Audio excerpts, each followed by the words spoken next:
Jananim Sharadam Devim Ramakrishnam Jagadgurum Padapadme Tayo Shritva Pranamami Moho Moho. Taking shelter at the feet of Sharada, Universal Mother, and Ramakrishna, the teacher of the world, I salute them again and again.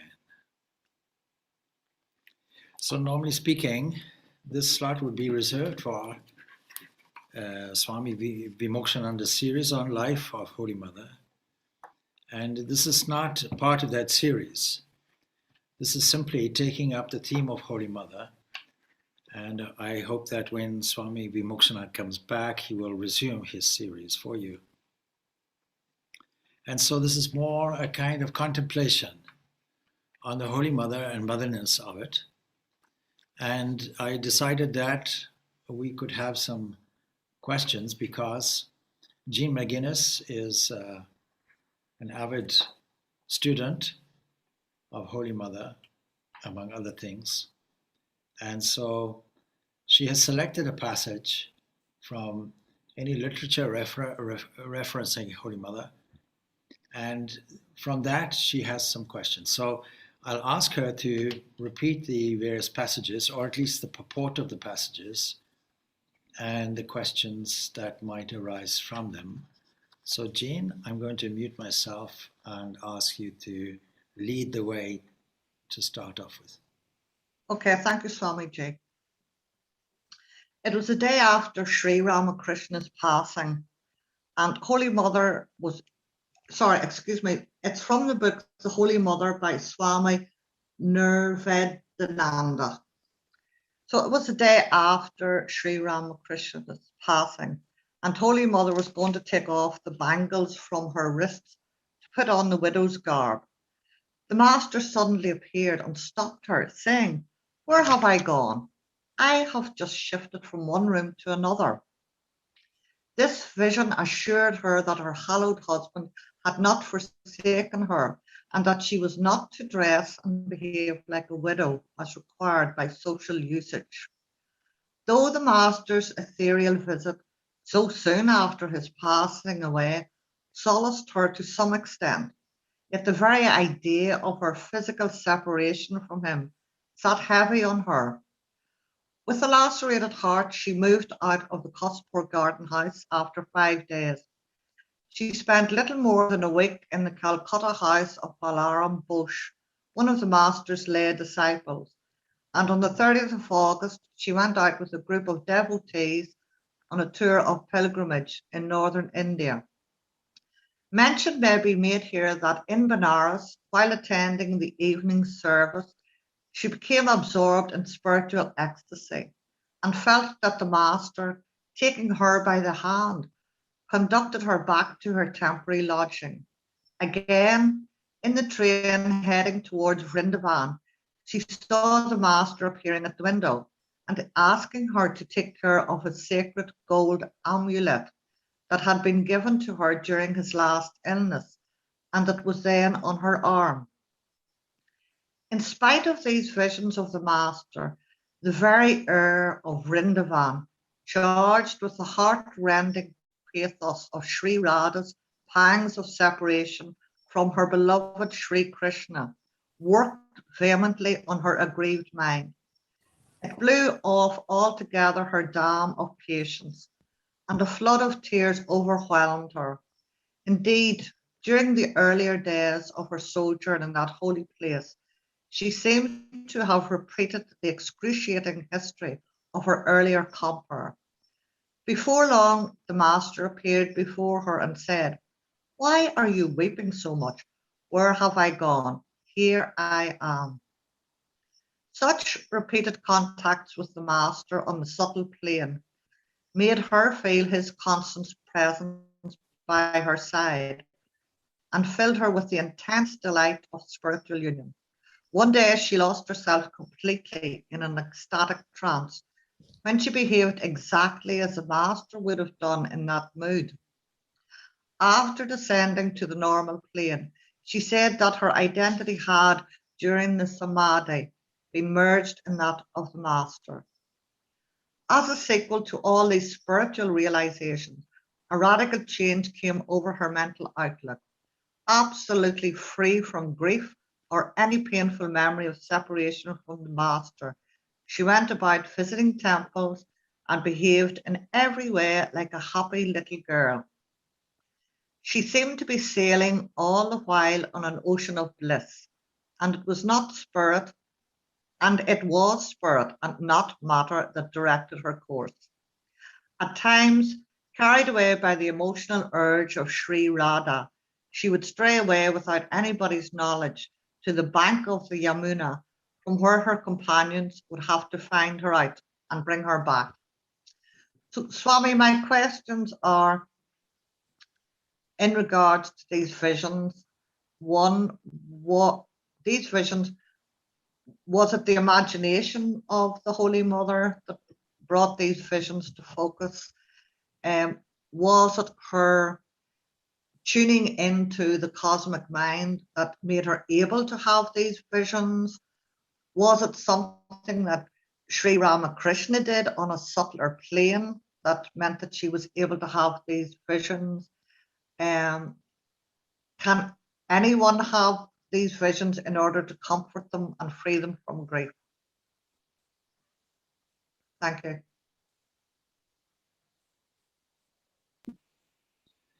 Okay, thank you, Jean. Firstly, a word about grief itself. I think the most acute pain any human can come across is really bereavement. Bereavement is the most difficult thing, really. So, as human beings, we will go through grief when a beloved departs. We will feel the physical absence. And when we talk about divine personalities, and Christianity, for example, would have puzzled over the nature of Jesus probably for about 300 years.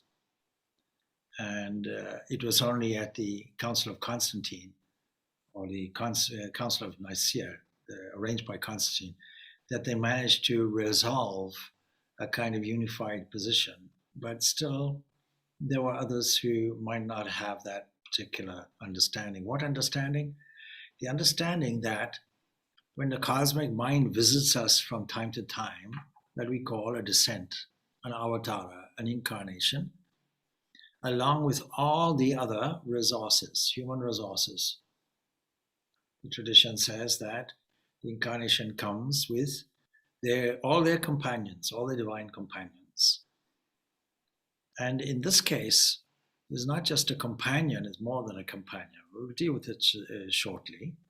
Whether this entity is God, whether this entity is man, whether this entity is both, this is the puzzling thing, because whatever it is, it's extremely unique and unusual. So we have to deal with these things from the human point of view as well as from the divine point of view. From the human point of view, this was somebody who was her tutor and her teacher in all things. When she was 14, she was taught all the domestic chores, all the domestic things, ways of behaving, politeness, how to trim a lamp, and all of these things, as well as a spiritual direction. So he was really looking, that is, Ramakrishna was really looking at Sharda Devi in a kind of motherly way and teaching her things in a motherly style as a friend, as a companion, as a tutor, as a mother, as all of these things. But later we see how he recognizes her divinity. Now we have to be careful when we say these things, because in the context of the propagation of the Vedanta philosophy, it is probably sensible to steer away from such things and do as Swami Vivekananda did, teach Vedanta. That was his message to the world. But it wasn't Vivekananda's message alone, it was Sri Ramakrishna's message. And you cannot have any member of this trio, Sri Ramakrishna, Holy Mother, Swami Vivekananda, in any separate way. They form a unity, they form a trinity, an inescapable trinity. There are not many temples, probably about 2 temples throughout India, that are dedicated to Brahma, the creator. There's a reason for that. Because the creative part of it is, from the Vedic point of view, Vak, that is, that entity that comes to us as Saraswati. It is the first urge, the first word, it is the creatrix.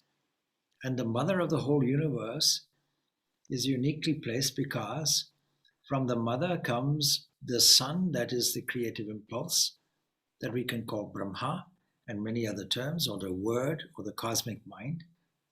And then from there, the creative impulse is also that feminine aspect. So when we talk of the Holy Mother, we're talking of the whole of cosmic nature.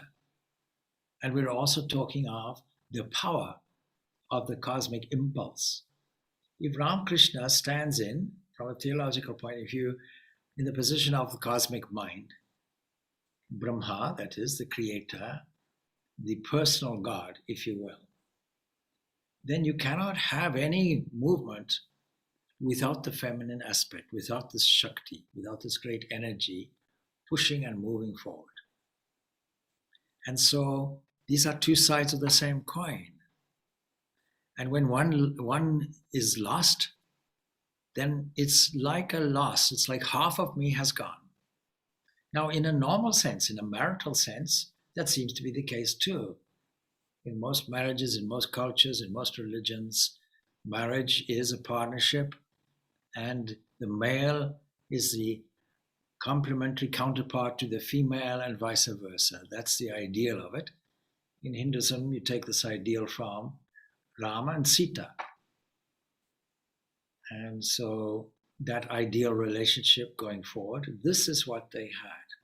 So the human grief is there, and the shock of it.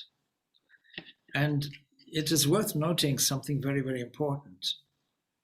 After the master's departure to the other world,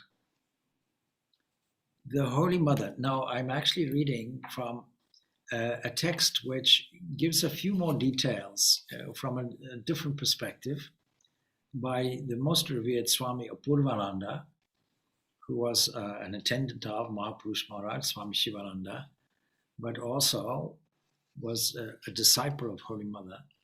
And what he says is, after the master's departure to the other world, the mother also wished to follow him there. She wanted to leave as well. When one side goes, the other side wants to go. But the master appeared before her and said, so this is the first vision. This is even before the bangles. So he says to her, no, you must stay on. Lots of things still remain to be done. Now, she might not have understood that fully at that time. But of course, these prophetic words were really marking out the Holy Mother for a role, the role as motherly teacher, motherly guru, having many, many children, so to speak. And it goes on, and although it was extremely difficult for her to live on in the emptiness created by his absence, she had no option but to abide by his command. Now, when we talk about visions, we have to be sure not to interpret them from the human point of view. Visions, are they hallucinations? Are they imaginations? And the answer is absolutely not. They are exactly as they say they are. These are things which are seen. And the Holy Mother would have had many of these visions. Once the Holy Mother was at Kumarpuka, and this was after the passing away, of course, of Sri Ramakrishna. But one day she saw Sri Ramakrishna coming from the direction of Bhuti's canal, followed by Naran, Baburam, Rakal, and other devotees. So she knew that there was a movement that had significance and importance. And all of a sudden, there sprang from the master's feet a stream of water which flowed in front of him in waves. She immediately plucked flowers and offered handfuls of them in the stream. Now, if she's at Kamarpuka, this is some time after the master's passing. All right, this is after her pilgrimage to Vrindavan and other places.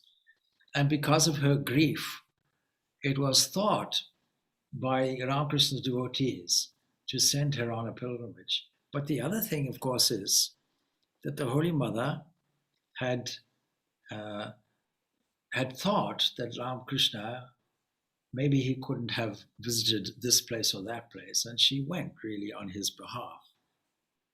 The symbolic vision of Holy Mother, of course, that we have just heard about, has already come true, as the Ramakrishna Matan mission has established, as established by Swami Vivekananda, has literally poured forth into the world.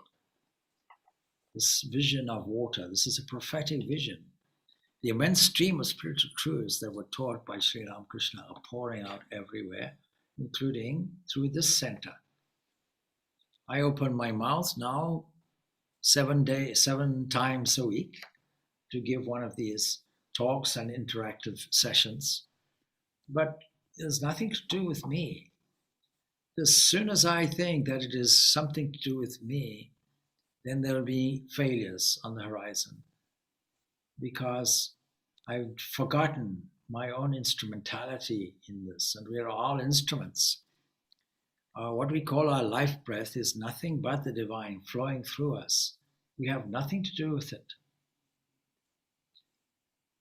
And then there was a second vision also that I need to mention about the widespread dissemination.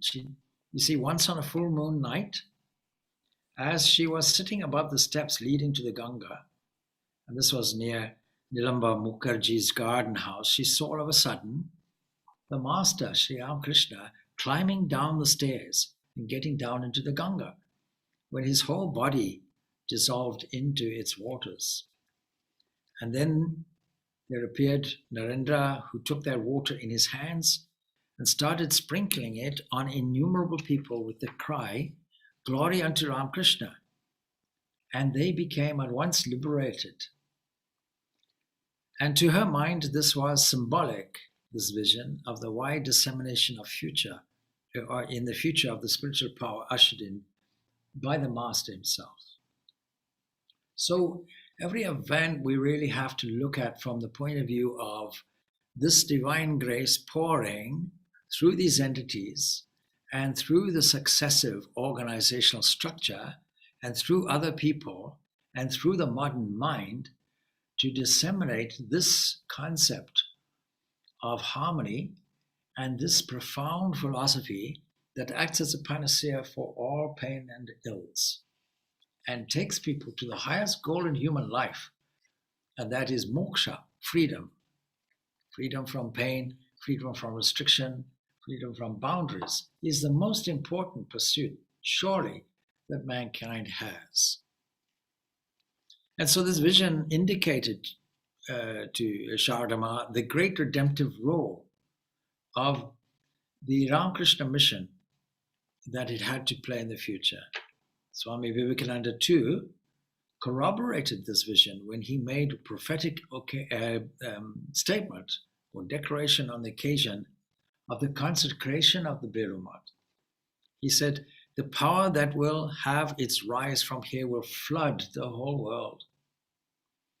And of course, this prophecy of both Sharda Devi and Swami Vivekananda is today in the process of being fulfilled. So when we talk about visions, we have to get out of the human contents and get out of the human skepticism. Could this be a hallucination? Don't forget, many mystics who had these visions and have these visions will also question, was this a hallucination? Ramakrishna himself would have questioned his own visions. Would this be a hallucination? Is this only my imagination? But no, it is an actual thing that is seen, that is heard, that is felt, and that comes as a message in a concrete form from a cosmic mind. that materializes this life anyway. We could also say, of course, this life is to some extent, in some ways, imaginative as well. It's a product of our imagination, a product of our hallucination. And so a vision is simply a part and parcel of the overall hallucination. But it is not something like a dream. It's not something like a mental aberration. It has a great, deep, deep meaning and significance. And that's how we should view visions when we come across them. And just to make sure that we don't misunderstand, we can relabel these as mystic visions. Mystic visions. So, and then, of course, a week after the master's passing away, the mother, left Kashipur. They couldn't afford to keep the thing on. The disciples were keen to keep it up, but it had become too expensive. They thought that it could be a suitable place for Holy Mother to stay while dealing with her grief. But you see, this grief turns into a vision. And again, as you say, the vision of the bangles, and somebody gave Holy Mother the white cloth of the widows. And Gorapma said, who is going to be bold enough to present this to Mother? And when they saw Mother, they saw she had torn some of the thick strip on the border of her cloth, reducing it to a sliver, a red sliver, no doubt, but indicating the impact of the vision. And that is really how we can distinguish a vision, that it leaves such a lasting, such a real impact that you will go along with the message of the vision. And every vision will have some kind of revelation and some kind of revealed message also. So some of the questions that have been asked, we can answer already. Namely that, can anyone have visions? Yes, but it requires mystic visions. It requires the insight. The yogic terminology there for this deep instinct, spiritual insight, is a third eye, an eye of intuition. The Ajna Chakra is how it's all described, and so on. This inner eye that has the capacity to open up the inner worlds. And when we open up the inner worlds, at each level, at each stage, they become more subtle. Those more subtle areas are opened up to us, more immense and more closer to the truth. You can imagine it like a light bulb with about 4 or 5 layers on the top. Not just one lampshade, but another lampshade on top of that. And with each lampshade, the light becomes dimmer, and yet even the 5th lampshade will show there's a glimmer of life or light flowing through it. And when we take off the one, then the light becomes brighter, but still it's not the light itself. And finally, when we take off all the lampshades and coverings, it is only the light alone which stands there, more brilliant than the most brilliant sun.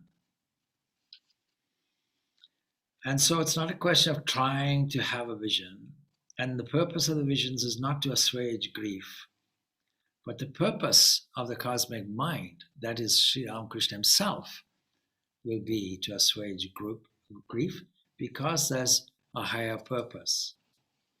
But there's this wonderful, wonderful episode, because human grief, then followed by the idea that my divine companion has been lost to me, and then to go to Vrindavan and there to experience this or reenact this drama of Krishna with the gopis. And already she had identified herself in her own words, according to those who listened to her, that she felt she was Radha. There's just to read about that episode here.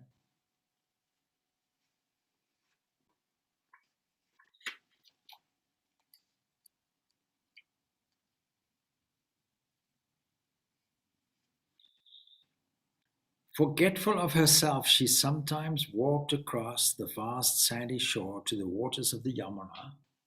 Jean has already read this, of course. Unknown to anybody, and she had to be searched out and persuaded to return. One does not know, she might have then thought of herself as Radha, the sweetheart of Krishna, and of Sri Ramakrishna as Krishna, and was thus lost in the bliss of the union in the Vrindavan of her heart. It is said that she once told a devotee, I indeed am Radha. At times again, wrapped in the thoughts of the Master, she became one with him. Don't forget, grief is grief of separation. And so it's an unusual kind of thing. See, because there's a stage of grief followed by, there you are. One day she lost all outer consciousness in a deep samadhi from which she could not be roused, in spite of Yogin Ma's repeating the Lord's name in her ears for a long time. Then Swami Yogananda made a similar attempt when there appeared signs of reawakening, and she said, I shall eat, just as the Master used to say after deep samadhi. Now the thing about the Krishna Radha is Radha fully identifies herself with Krishna, walks like Krishna, follows every movement, becomes to all intents and purposes the feminine side of Krishna. So she also says, I shall eat, just as the Master used to say after samadhi.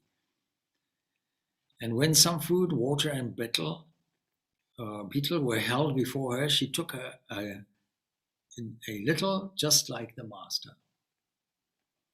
Nay, she chewed the betel just like him after biting off the conical portion with her teeth.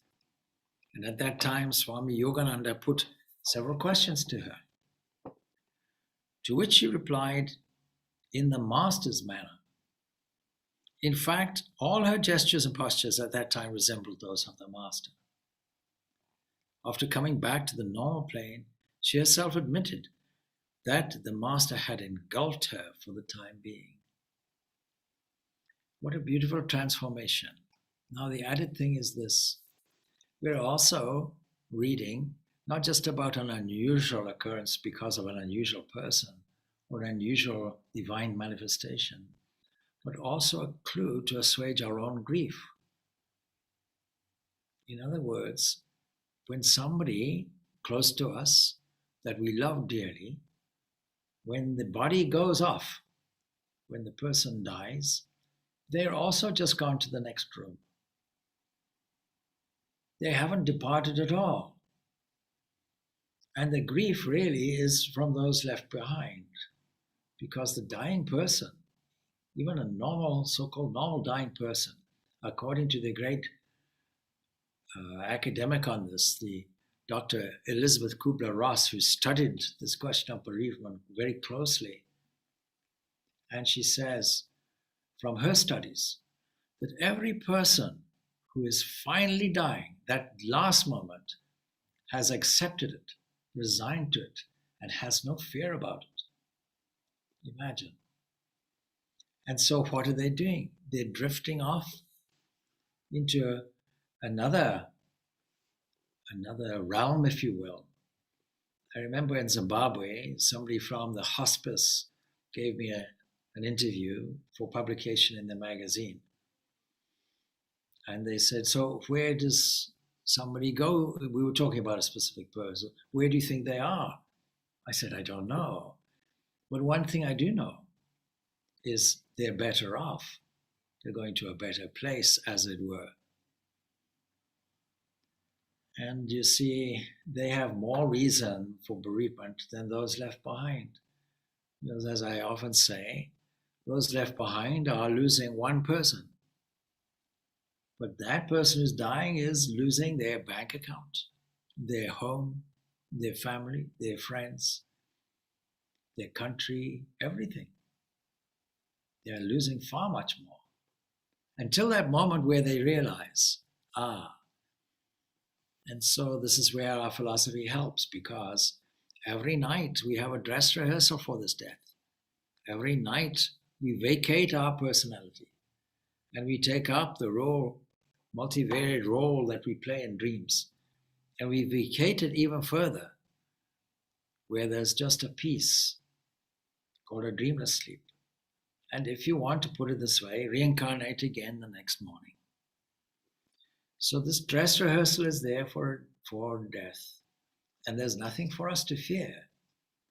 But we do fear the unknown. And so how do we deal with this grief? It is to understand the philosophical basis about death and dying. All Upanishads, we were studying Katha Upanishad today. As you may know, Katha Upanishad is around a very ancient story, and it's principally a dialogue between a young boy called Nachiketa, and the compound word being used infers faith and persistence. And then the other personality, the other part of the dialogue is Yama, the god of death, deity of death, the one who rules over the day when the grim reaper comes along and takes you, is how it's described from the human living, waking point of view as something sinister.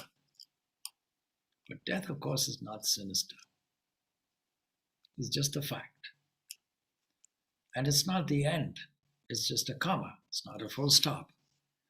And so immediately, even these visions will tell us how to deal with our grief. First of all, we don't stop the grief, we allow it. Holy Mother also demonstrates this. And she survives. Half of the person gone is equivalent to the whole person going. And so, for the benefit of humanity, she stays with us and overcomes the pangs. How so? By going on sacred pilgrimages, by filling her mind with sacred things. And ultimately going through the extra grief on top of grief. In other words, getting all the tears out, grieving in an extraordinary way. My Lord Krishna is gone. I can't find him anywhere. He's playing this game of hide and seek. I don't know when I'll see him again. Every moment of separation is a pang of separation. This is the wonderful purport of the story which is told in Krishna's life, where he plays with the gopis. So we can imagine that's even more intense, and yet that intensity is only temporary. You see, it is also described by mystics who are trying to get so close and get frustrated because they want to be near, and yet there's always some vague interfering veil in the way somewhere. And try as they will, it doesn't move. Only through divine grace does it move. So many tears are shed. And so when these tears are shed, they actually yield to something positive. And Ramakrishna gives us that formula. He says that if you really want a vision of God, if you really want to see that entity firsthand, up close, personal, then weep for 3 days. Weep for him for 3 days. Now, he wasn't just saying that, he himself did it. He himself rubbed his own head, his own face on the floor of the temple in Dakshinaswam, crying and yearning for the mother like that. To the extent that people thought his own physical mother, his biological mother, had gone away or abandoned or maybe had died or something of that nature. And the mother was occupied with thoughts of the master, of course. The talks and movements appeared to be unrelated to the actualities of life, and rather like those of a simple child. One day, on seeing a dead body, for example, now she's in the midst of death, covered with flowers and garlands, being carried to the cremation ground. This is with the normal accompanying music and so on. She said with some eagerness, "Look there, look how the man, by dying in this sacred space, that is Vrindavan, has attained the eternal Vrindavan. We came here to lay down our bodies, but we never had so much as fever for a day." She sees death as a wonderful thing. You can well calculate how old we have grown. We have seen our fathers and the elder brothers of our husbands. And of course, Yoga Ma and others burst out laughing at this rather enduring way of thinking of things, and said, "What a strange thing you say, mother. You have seen your father. Whoever does not see one's father." Anyway, she was there in Vrindavan for about a year. And but the long stay at Vrindavan had the effect of bringing, to some extent, the mother's mind down to the normal plane, because her mind had soared up to the superconscious plane. And again, talking about dealing with bereavement, not just looking at the principle of death and the common sense view of it, but also using it for our spiritual richness, enrichment, and growth, understanding more that there is an urgency in life for us. There's an urgency to make best use of remaining years. This morning I mentioned something that I have challenged many people with. How long do you expect to live? And it's a shocking question for most, because most people do not wish to even think about it. And there is a way of calculating it from the point of view of probabilities. The country's average lifespan for man, for woman, where you live. I mentioned that recent findings have shown that if you live in Delhi, about 10 years of your life has been knocked off because of the pollution there. And so you can calculate that and so on. So calculate all these things, genetic factors, lifestyle, how healthy you are, how unhealthy you are, how large you are or thin you are, etc. All these things can be calculated. And then if your last resort is palmistry, you can look at the lifeline, see, oh, how long do you intend to live?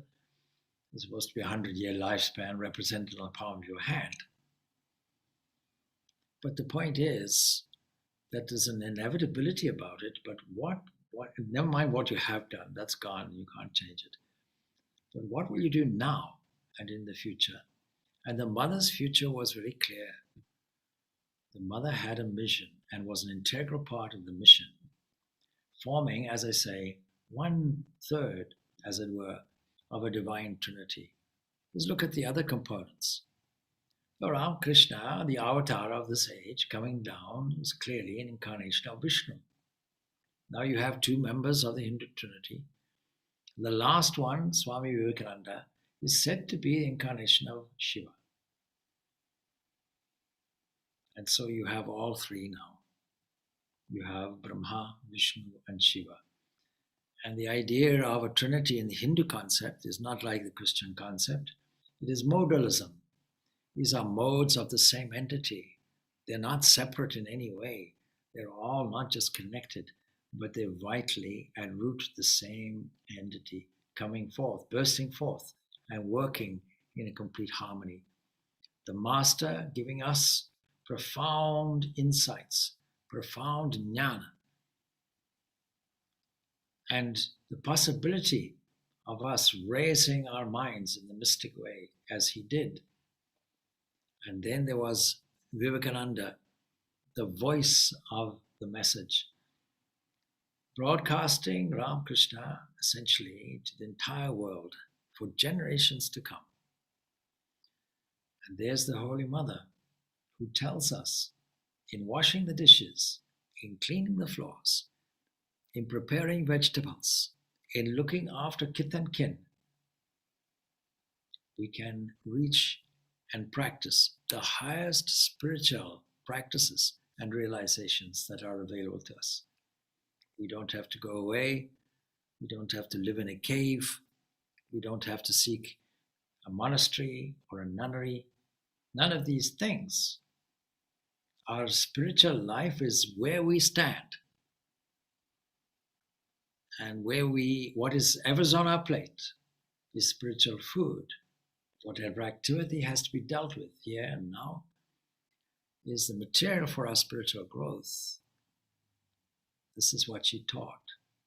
Another thing, of course, that she taught was this incredibly enduring, powerful, and eternal love that is completely unconditional. You know, even she prayed, you know, this habit of finding faults, please remove from me. Even she prayed in this way. Somebody who inherently, to all intents and purposes, never really found fault with anybody. But even if there was a small spot of it, she wanted that removed. You and I find fault all over the place. But she never. So these are some of the components in answering the question. Let's go back to some of these questions. Although the visions tended to assuage her grief to some extent, that was not the purpose of the visions. And these led to a second phase, basically, where her grief was intensified by identifying, as she did with the other side of the coin, the Radha to the Krishna, the Sita to the Rama. And did she imagine or a vision? I think we answered that question. No, this was a vision. There's a great difference. We can call it mystic vision. And can we all have visions? Yes.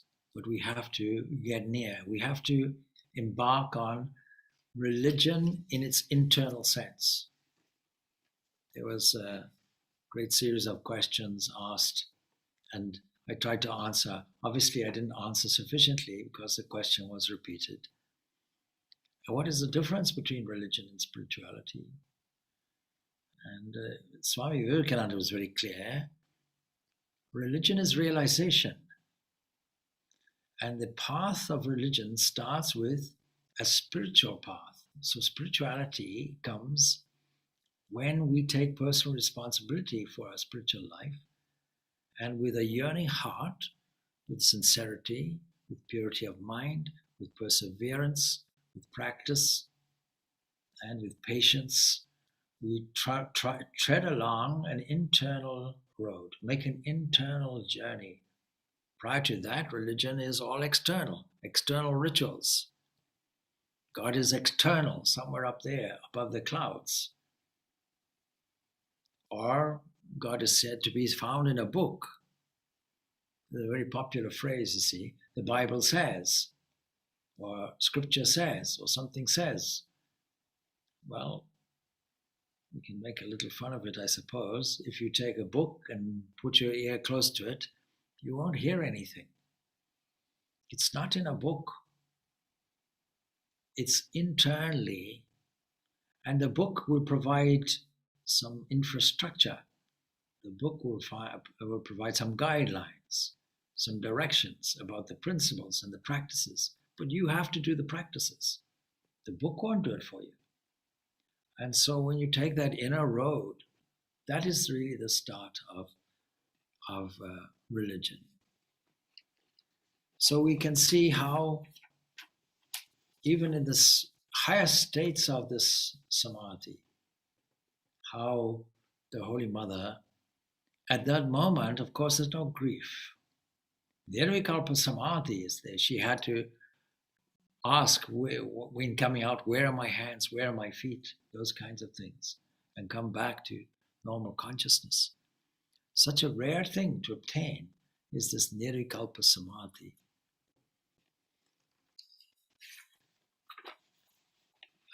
And so how do we deal with grief? Just to recap there, and can we get this mystic vision? Yes. The closer we are to this immortal entity that acts as your internal self, what religion calls God, the less you are attached to the world. And it's not that she was attached to anything earthly that her grief came from. It was her very, very soul was torn away from her. The left hand was severed, leaving only the right hand, and vice versa. You can put it either way. But overcome grief she did. Vision certainly helped, telling her, I've only gone to the next room, and what is all this weeping and wailing, and so on and so forth, that kind of thing, you know. And that vision was there while she was in the throes of this experience in Vrindavan.